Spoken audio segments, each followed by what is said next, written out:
What if the moment that changed your entire life looked completely ordinary from the outside? No dramatic music, no tears streaming down faces, just a wobbly old bike, a quiet street in Portland, and one sentence from my brother that hit me so hard I almost fell off before I even started pedaling. My name is Emma.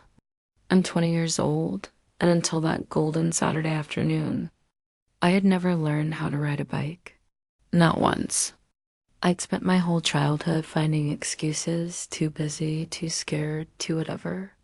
But deep down, I think I was waiting for someone I trusted enough to catch me if I crashed. That someone turned out to be Liam, my 25-year-old brother, the calmest, steadiest person I've ever known. Portland in late summer smells like warm pine and distant coffee roasters. Our little neighborhood in Southeast is all tree-lined streets, cracked sidewalks, and old craftsman houses with wide driveways.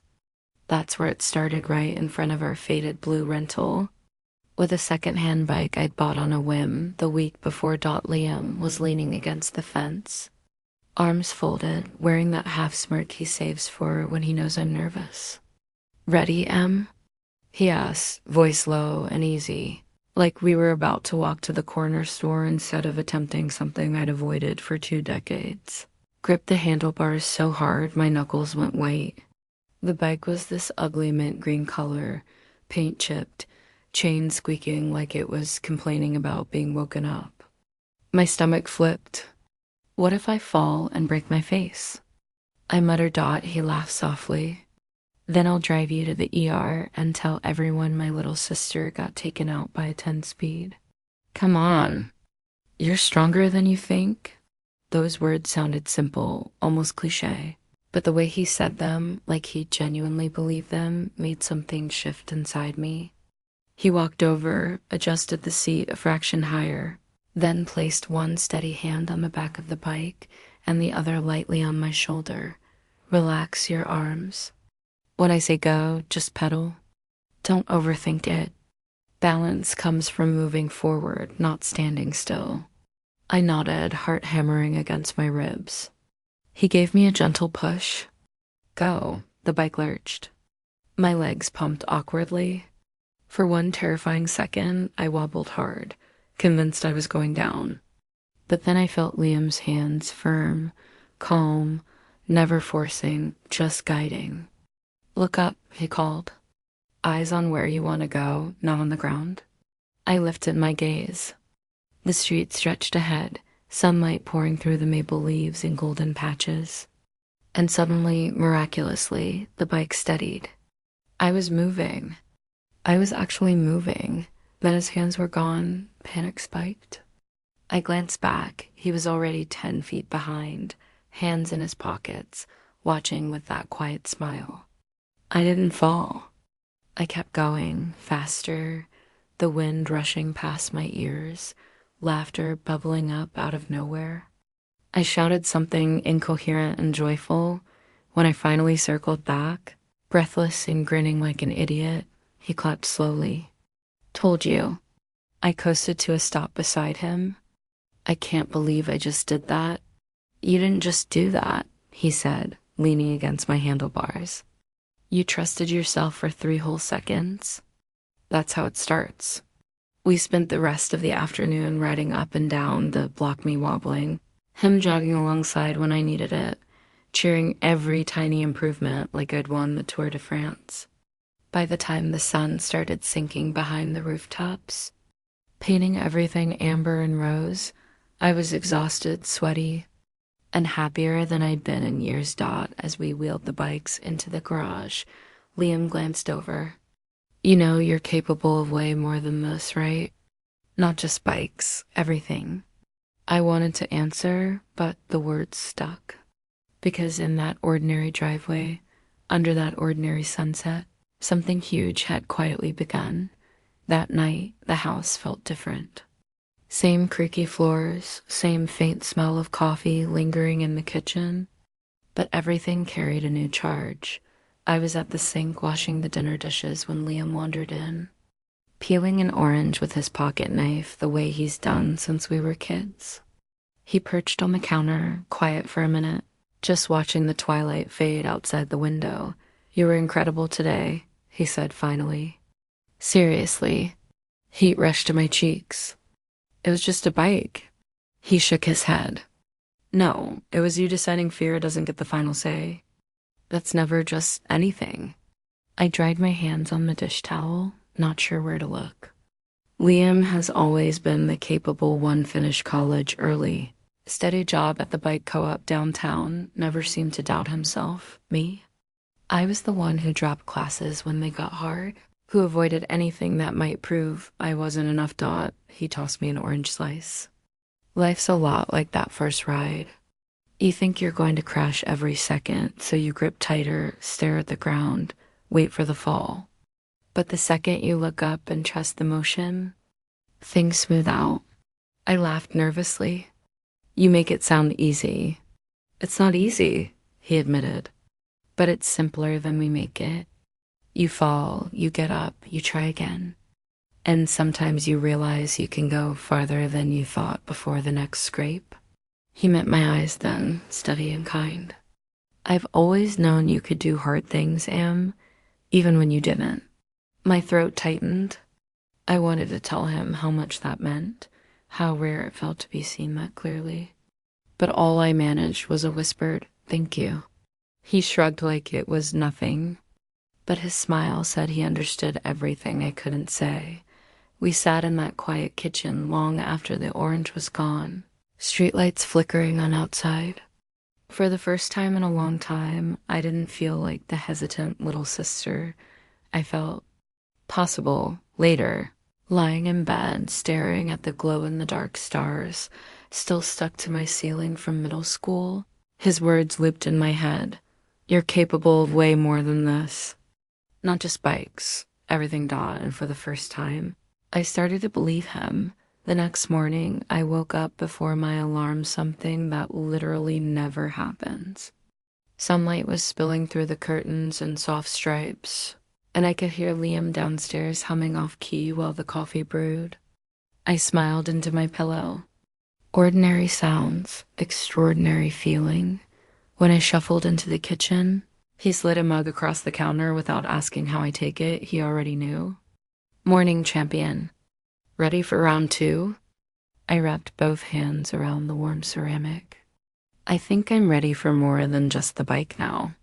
He raised an eyebrow, curious. "I want to start believing in myself the way you believe in me." For a second, he didn't say anything. Then that slow, warm smile spread across his face, the one that always makes me feel like the world isn't as heavy as I thought. "Then we'll take it one pedal at a time," he said, dot, and just like that. The day felt wide open, dot. By Sunday, I was itching to get back on the bike. Liam suggested we ride to Laurelhurst Park, a real ride.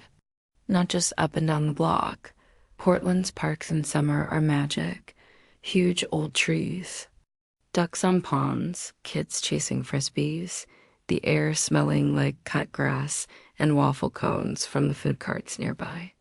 The route there winds through quiet streets shaded by maples and oaks.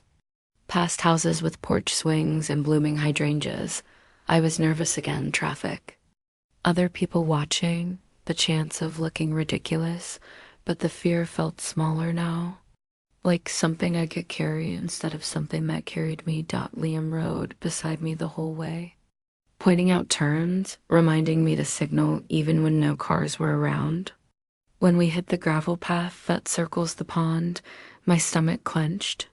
Gravel is tricky, tires slip, balance gets weird fast. "You've got this," he called. "Lean into the turns. Trust the bike." I took a breath and focused ahead. The tires crunched over the stones. I wobbled once, twice, then found the rhythm.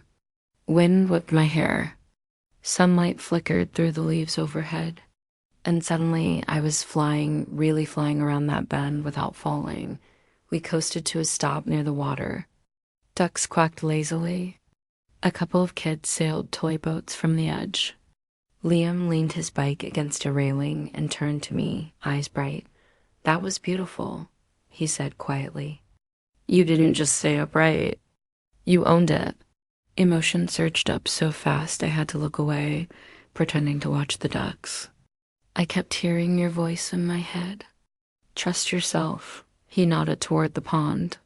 Courage isn't the absence of fear, Em. It's moving anyway. And you're doing it. We stood there a long time, not saying much, just existing in the quiet hum of the park. Then he spoke again, softer. Watching you find this in yourself, it's one of the best things I've ever seen. I turned to him, surprised by the raw feeling in his voice.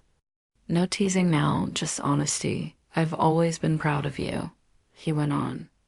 But seeing you believe it too, but something else. My chest ached in the best way. All the years he'd been the steady one, the patient one, and I'd never fully realized how much he'd invested in me just by believing. I wanted to hug him, to say everything swelling inside me, but instead I just whispered, "Thank you for not giving up on me." He smiled gently. Never even crossed my mind. We lingered until the light turned golden and long shadows stretched across the grass. On the ride home, pedaling side by side, I felt something settle deep in my bones, a quiet confidence I wasn't sure I'd ever had before. That night, replaying the weekend in my head, I understood something new. The biggest lessons often arrive disguised as ordinary days, sunlight on gravel, a brother's steady voice, the rush of wind when you finally let go. Monday morning felt different from the moment I opened my eyes. The air was crisp, carrying that early fall bite Portland gets even in summer's tail end. Sunlight painted stripes across my room, and for once I didn't want to pull the covers over my head. Downstairs, Liam was packing water bottles. "One more ride," he said when I appeared. A real test. He led us to the gentle hill at the edge of our neighborhood, the one with the grassy slope. We'd always coasted down as kids on sleds in winter. Today, no sleds. Just me and the bike dot at the top. He stopped and gestured down the slope. No help this time. Just you and the hill. My pulse raced, not pure fear anymore, but something electric mixed with it. I gripped the handlebars, toes on the pedals. "You sure?" I asked. He stepped back, hands in his pockets, that familiar calm smile on his face. I've never been more sure of anything. I looked down the hill, grass soft under the tires, path clear, late sunlight glinting off distant rooftops. I took one deep breath, remembered every moment of the weekend, his hands steadying me, his voice reminding me, the rush of finding my own balance. Then I pushed off. The bike rolled. Slow at first, then faster. Wind roared in my ears. Grass blurred green beneath me. I didn't wobble. I didn't look back for help. I just rode straight, strong, free down the entire hill. At the bottom, I braked gently and turned. Liam was still at the top, a small figure against the sky, clapping slowly, proudly. I laughed out loud, the sound carrying up the hill. Tears pricked my eyes, not from fear this time, but from pure joy. When he walked down to meet me, I was still grinning like a fool. "You did it," he said, ruffling my hair like he used to when we were little. "I really did," I whispered, half disbelieving. We sat on the grass, bikes resting beside us, watching the sun sink behind the trees in a blaze of orange and pink. "You know," I said quietly, "I don't think I ever realized how much I needed someone to believe in me until I could believe in myself." He leaned back on his elbows, and I always knew the belief was already in you. I just helped you hear it. The wind moved softly through the grass. Everything felt still and perfect. As we finally rode home, slow and easy under the fading light, I understood something that would stay with me forever. Courage doesn't always shout. Sometimes it whispers through a brother's patient hands on a bike seat, through quiet words on a summer evening, through the rush of wind when you finally trust yourself to fly. I used to think growing up meant big dramatic moments. Turns out the most transformative ones are often the simplest. A driveway in Portland, An old green bike and someone who never stopped believing you could ride Dot and now. For the first time, I believe it too.